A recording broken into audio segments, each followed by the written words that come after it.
کہ در دیوار سجاؤ سرکار آ رہے ہیں، در دیوار سجاؤ سرکار آ رہے ہیں، مل کر سب خوشیاں مناؤ سرکار آ رہے ہیں۔ اور بولے فرشتے دائیں حلیمہ کے کان میں یہ مکہ شریف جاؤ سرکار آ رہے ہیں، مکہ شریف جاؤ سرکار آ رہے ہیں۔ حضرات گرامی، بدعت نہیں ہے یہ، سنت جبرائیل ہے یہ، بدعت نہیں ہے یہ، سنت جبرائیل ہے یہ۔ جھنڈے ہرے لگاؤ سرکار آ رہے ہیں، جھنڈے ہرے لگاؤ سرکار آ رہے ہیں۔ حضرات گرامی، اور آگے یوں ہے کہ نام نبی کے صدقے کئی بار ہو گیا، طوفان دیکھتا ہی رہا اور میں پار ہو گیا۔ رکھا سامنے کھول کر جب قرآن کو، ایسا لگا کہ سرکار کا دیدار ہو گیا، ایسا لگا کہ سرکار کا دیدار ہو گیا۔ برادران ملت اسلامیہ، حضور اسلام السلام کے متعلق آج جو تو بہت سے لوگ بہت کچھ کہے جاتے ہیں، بہت سے لوگ بہت کچھ بول جاتے ہیں۔ غیر تو غیر ہمارے قوم کے بھی لوگ ایسے ہیں کہ حضور کے سامنے گستاخیاں کر جاتے ہیں۔ حضرات گرامی، کچھ لوگ تو کہتے ہیں حضور کا علم غیب نہیں ہے، کچھ لوگ تو کہتے ہیں حضور کا علم ایسا ہے معاذ جیسے پاگل دیوانے کا علم تھا۔ تو برادران ملت اسلامیہ، حضور کو اللہ تبارک و تعالیٰ نے وہ کمالات، وہ اختیارات، وہ خوبیاں عطا فرمائی کہ کسی کو آج تک اور تا قیامت تک عطا نہیں فرمائے گا۔ حضرات گرامی، قرآن مقدس میں اللہ تبارک و تعالیٰ ارشاد فرماتا ہے هو اللہ الذی یصورکم فی الارحام کیف یشاء، یعنی اللہ تبارک و تعالیٰ نے ہر ایک ماں کے پیٹوں میں، ہر ایک ماں کے پیٹوں میں جو بچوں کی شکل بنایا ہے، حضرات گرامی، اس کو کوئی بدل نہیں سکتا، اس کو کوئی تبدیل نہیں کر سکتا۔ لیکن اللہ تبارک و تعالیٰ بنائے ہوئے چیزوں کو حضور علیہ السلام بدل سکتے تھے، اس کو تبدیل کر سکتے تھے۔ وہ کیسے؟ اس لیے کہ اللہ تبارک و تعالیٰ نے ہمارے نبی حضور علیہ السلام کو وہ کمالات اختیارات دے دیا ہے کہ اے محبوب، میں جسے خوبصورت کر دوں تمہارے اختیار میں ہے کہ آپ اسے چاہے تو بدصورت کر دیں۔ اے محبوب، جسے میں بدصورت کر دوں آپ کے اختیار میں ہے، آپ چاہے تو اسے خوبصورت کر دیں۔ اے محبوب، جسے میں شیعہ کر دوں آپ کے اختیار میں ہے، آپ اسے چاہے تو جو تو خوبصورت بنا دیں، اسے سفید بنا دیں۔ حضرات گرامی، اللہ تبارک و تعالیٰ نے نبی کریم صلی اللہ علیہ وسلم کو جو کمالات خوبیاں عطا فرمائی، کسی کو نہیں عطا فرمایا، یہاں تک کہ حضور السلام جسے جو چاہے اسے عطا کر دے۔ حضرات گرامی، حضرت علی رومی رحمۃ اللہ تعالیٰ علیہ اپنی مسنوی شریف کے فرماتے ہیں کہ ایک مرتبہ حضور علیہ السلام صحابہ کرام کے ساتھ قافلے لے کر کے جا رہے تھے۔ جاتے جاتے کیا دیکھتے ہیں کہ قافلے کے تمام لوگوں کے صحابہ کرام کے پانی ختم ہو چکے تھے، تمام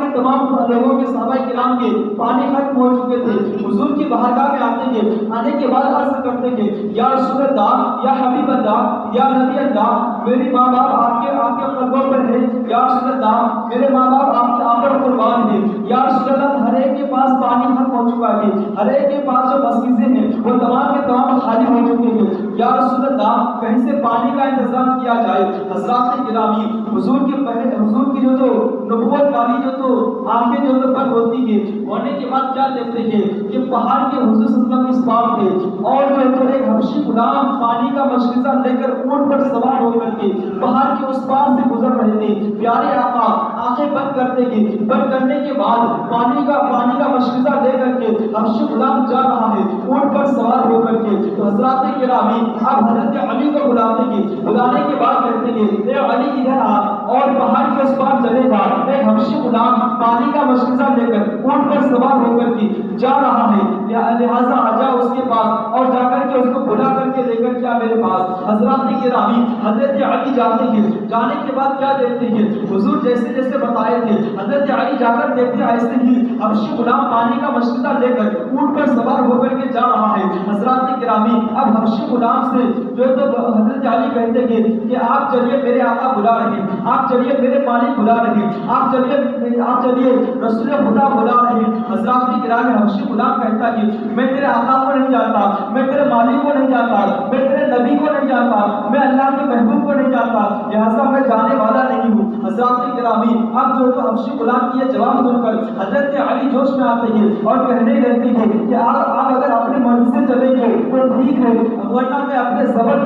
میں آپ کو زبردستی کے ساتھ اپنے مالی کے پاس لے کے جاؤں گا۔ حضرات گرامی، حضرت علی کے دبدبا کو دیکھ کر، حضرت علی کے جو بہادریت کو دیکھ کر وہ حبشی غلام کہتا ہے کہ میں ٹھیک ہے اپنے مرضی سے آپ کے ساتھ چلنے کے لیے راضی ہو جاتا ہوں۔ حضرات گرامی، ہوتا یہ ہے کہ حضرت علی کے ساتھ حبشی غلام جو تو حضور کی بارگاہ میں آتے ہیں، آنے کے بعد جو تو حضور کے چہرے انور کو دیکھتے ہیں، دیکھنے کے بعد اب جو تو حضور صلی اللہ علیہ وسلم فرماتے ہیں کہ حبشی غلام، ہم لوگوں کے پاس ہم لوگوں میں سے کسی کے پاس پانی نہیں ہے، ہم لوگوں کے جو تو پانی ختم ہو چکے ہیں، آپ تھوڑا سا ہمیں پانی دے دیجیے، پانی آپ کا ختم نہیں ہوگا، آپ کا پانی کم نہیں ہوگا، آپ کا پانی کچھ بھی جو تو ختم نہیں ہوگا۔ تو برادران ملت اسلامیہ، حبشی غلام جو تو اس آواز کو سنتے ہیں، اس جو تو بات کو سننے کے بعد آپ جو تو کہتے ہیں کہ کہتے ہیں کہ واقعی آپ میرا پانی ختم تو نہیں کریں گے؟ حضرات کرام، حضور فرماتے ہیں آپ تھوڑا سا پانی تو دے دیجیے، آپ کا کچھ بھی پانی کم نہیں ہوگا۔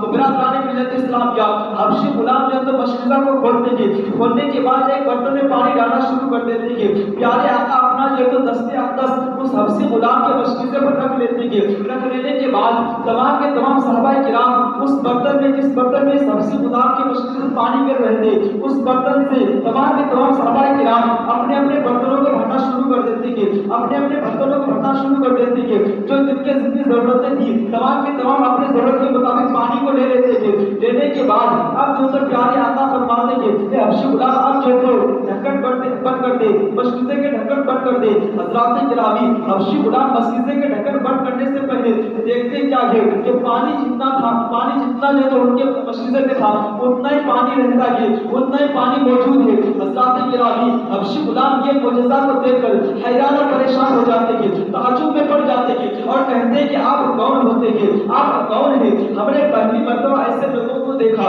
ایسے لوگوں سے پہلی مرتبہ ہماری ملاقات ہوئی ہے، لہٰذا آپ اپنا تعارف کرائیے۔ حضرات گرامی، حضور فرماتے ہیں میں اللہ کا نبی ہوں، میں اللہ کا نبی ہوں، میں اللہ کا رسول ہوں، اور میں یہ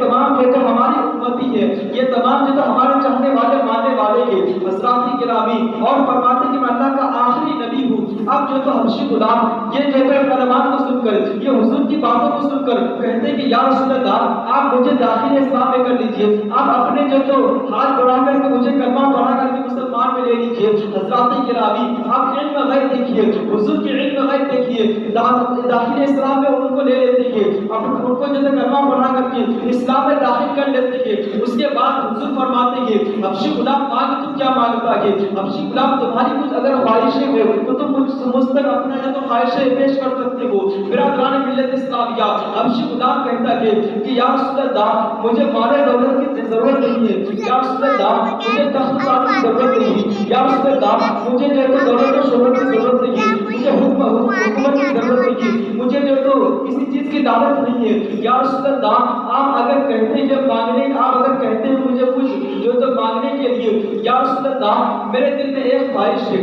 حضرات گرامی، پہلے غور کیجیے گا، حضور نے کسی چیز کو متعین نہیں کیا، بلکہ آپ نے فرمایا مانگ کیا مانگتا ہے۔ کیوں حضور نے فرما دیا؟ اس لیے کہ اللہ نے حضور کو وہ کمالات و خوبیاں و اختیارات دے دیا تھا کہ محبوب،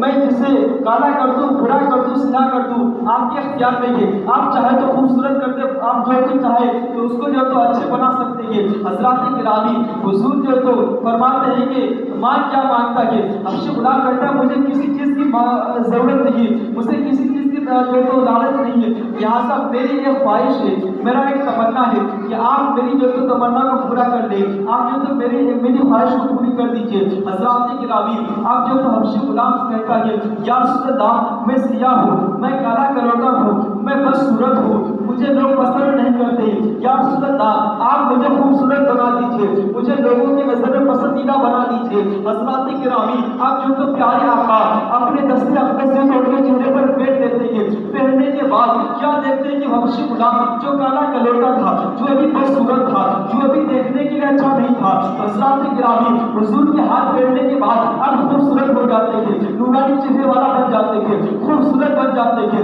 بن جانے کے بعد اب جو تو ان کے چہرے میں نور آ جاتے تھے. تو برادران ملت اسلام کیا اب جو تو ہم سے خدا کہتا کہ یا رسول اللہ آپ مجھے خوبصورت تو بنا دیے، مجھے نورانی چہرے والا بنا دیے، آپ میرے جو تو اندر اور ظاہری میرے باطنی اور ظاہری کو آپ نے بدل دیے ہیں. یا رسول اللہ میں چاہتا ہوں کہ آپ میرے مالی کے حق میں دعا فرما دیں، میرے مالی کے حق میں دعا کر دیجیے. جس نے کہ میں جس مالی کے پاس رہتا ہوں وہ آپ کے دینوں میں نہیں ہے، وہ آپ کے دین کو نہیں مانتے کہ وہ آپ کے جو تو دین کو نہیں جانتے کہ وہ آپ کے دین کے مطابق ان کو کچھ بھی علم نہیں ہے. لہٰذا آپ ان کے حق میں دعا فرما دیں کہ وہ میرے مالک آپ کے پاس آ کر کے داخل اسلام میں ہو جائے، آپ کا کلمہ پڑھ لے. برادران ملت اسلامیہ حبشی غلام کے مالک کے حق میں پیارے آقا دعا فرماتے ہیں اور کہتے ہیں کہ یہ حبشی غلام میں تو دعا کر دیا ہوں، لہٰذا اب تم جا اپنے مالک کے پاس، اس لیے کہ تمہارا مالک تمہارا انتظار کرتے ہوں گے، تمہارا مالک تمہارے جو راستہ کو کرتے ہوں گے. تو برادران ملت اسلامیہ حبشی غلام مالک کے پاس آتے ہیں، آنے کے بعد کیا دیکھتے ہیں مالک بالکل ہی حبشی غلام کو پہچانے سے انکار کر دیتے ہیں اور کہتے ہیں کہ تو کون ہے، تو کہاں سے آیا ہے، میرا غلام کہاں ہے. حضرات گرامی اب حبشی غلام کہتا کہ میں تو آپ کا غلام ہوں، آپ مجھے پہچانے سے انکار کیوں کر رہے ہیں. تو برادران ملت اسلامیہ مالک کہتا ہے کہ میرا غلام تم نہیں ہو سکتی، اس لیے کہ میرا غلام بہت ہی سیاہ تھا، بہت ہی کالا کلوٹا تھا، بہت ہی میرے غلام جو تو ناپسندیدہ تھا، لیکن تم ایک پسندیدہ بن کر کے آئے ہو، تم جو تو چہرے پر ٹول لے کر کے آئے ہو، تم جو تو ایک چہرے پر جو حسن و جمال لے کر کے آئے ہو. یہ تو بتاؤ تم کو یہ دولتیں کہاں سے ملی، تم کو یہ ثروتیں کہاں سے ملی، تمہارے اندر یہ جو انقلاب آیا تو کہاں سے آیا. تو برادران ملت اسلامیہ حبشی غلام کی جو حبشی غلام جو تو کہتے کہ دیکھیے بات دراصل یہ کہ آپ اگر مجھے نہیں پہچانتے کہ تو اپنی جو تو ان کو پہچان لیجیے، آپ مجھے نہیں پہچانتے کہ اپنے مشکلوں کو پہچان لیجیے، آپ مجھے نہیں پہچانتے کہ ان کے گلے میں جو لگام ہے اس کو پہچان لیجیے، آپ اگر مجھے نہیں پہچانتے کہ تو اپنے جو تو چابو کو پہچان لیجیے جو چابو ہمیں آپ نے دیا تھا. حضرات گرامی وہ اب جو تو معلوم ماننے کے لیے تیار ہو جاتے کہ مالک کہتے کہ میں تو کچھ بل کے لیے مانتا ہوں کہ تم میرا غلام ہے، لیکن بتاؤ تو صحیح یہ دولت کہاں سے ملی، یہ دولت تم کو کیسے ملی. تو برادران ملت اسلامیہ اب مالک آپ جو تو حبشی غلام کہتا کہ بات دراصل یہ تھی میں جب گیا تھا تو آپ کا جو غلام ہو میں بن کر کے گیا تھا، اب جو میں لڑکا ہوں تو آپ کا غلام بن کر کے نہیں لڑکا ہوں بلکہ میں مالک کے مختار دونوں عالم کے مالک کا مختار ہے، جو سید المرسلین ہے، جو نبیوں کے آخری نبی ہے، اس نبی کے غلام ہو کر محبوب خدا کا غلام ہو کر کے میں جو تو یہاں پر آیا ہوں. تو برادران ملت اسلام کا جب یہ بات سنتے کہ اب مالک کہتے کہ اے بتاؤ میرے غلام آپ جو تو تم کو جہاں سے یہ دولتیں ملی، تم کو جہاں سے یہ کرامتیں یہ تم کو جو تو اندر بدلاؤ ملا ہے وہاں تک مجھے بھی لے کر کے تو چلو. حضرات گرامی وہ جو تو حبشی غلام اپنے مالک کو لے کر کے جاتے اور کہتے کہ میرے مالک میں بھی یہی چاہ رہا تھا کہ آپ جو تو میرے نبی کا کلمہ پڑھ لیں، میرے مالک میں بھی یہی چاہ رہا تھا آپ میرے رسول کا کلمہ پڑھ لیں، میرے مالک میں یہی چاہ رہا تھا کہ آپ میں جن کے پاس مسلمان ہو چکا ہوں آپ جو تو ان کے جو تو پاس چل کے مسلمان ہو جائے. حضرات گرامی اب جو تو حضور کی جو تو دعا کرنے کے بعد وہ دعا جو تو اثر کر چکی ہے، مالک کے جو دل میں دعا اثر کر چکی ہے، مالک کے دل میں رحم آ جاتا ہے اور کہتے کہ چلو وہاں تک مجھے لے کر کے چلو. اب جب جانے لگتے ہیں تو ہوتا یہ ہے کہ مالک جو تو پیچھے جا رہے ہیں، غلام آگے جا رہے ہیں، لیکن غلام کہتے ہیں اے میرے مالک آپ تو میرے مالک ہیں، آپ مجھے کیوں آگے کر رہے ہیں، آپ مجھے کیوں آگے جانے کو دے رہے ہیں. حضرات گرامی مالک کا جواب سنیے. مالک کہتا کہ جو اگر محمد رسول اللہ کا کلمہ پڑھ لیتا ہے ان کا غلام بن جاتا ہے تو وہ کچھ چیزوں کا امام ہو جایا کرتا ہے،